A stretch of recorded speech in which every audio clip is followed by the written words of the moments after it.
You have opened an app you didn't need in the last 10 minutes. You know you have. You weren't looking for anything. There was no message waiting, no notification pulling you in.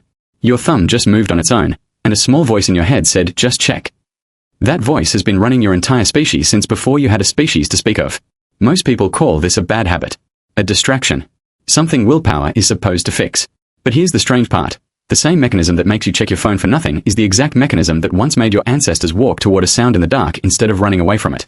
And without that instinct, you would not exist. Neither would anyone you know.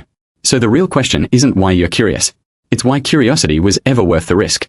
For most of evolutionary history, curiosity was dangerous. An animal that investigates a strange smell might find food. It might also find a predator. Caution kept animals alive in the short term. So why would evolution favor a trait that pushes a creature toward the unknown, again and again, for no immediate reward? Psychologist Daniel Berlin spent years studying exactly this. He found that novelty itself acts like a reward.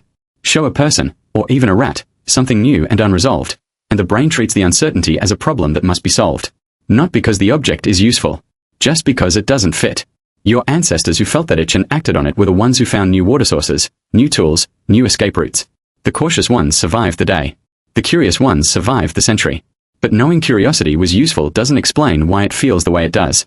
Why does not knowing something feel almost physically uncomfortable? Economist George Loewenstein proposed an answer that reframes the entire experience. He called it the information gap theory.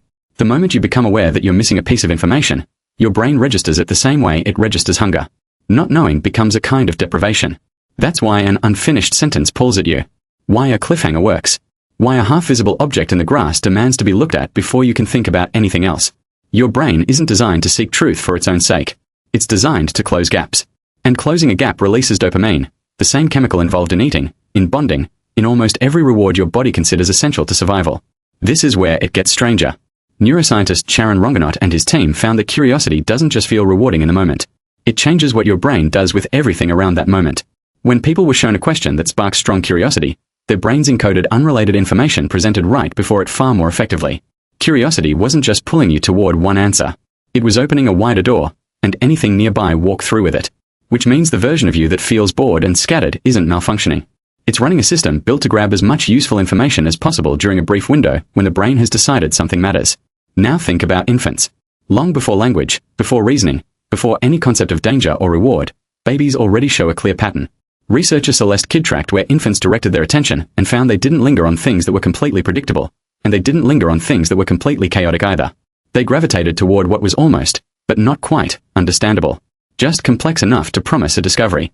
Psychologists now call this the Goldilocks effect, and it appears to be one of the earliest, most fundamental settings in the human mind.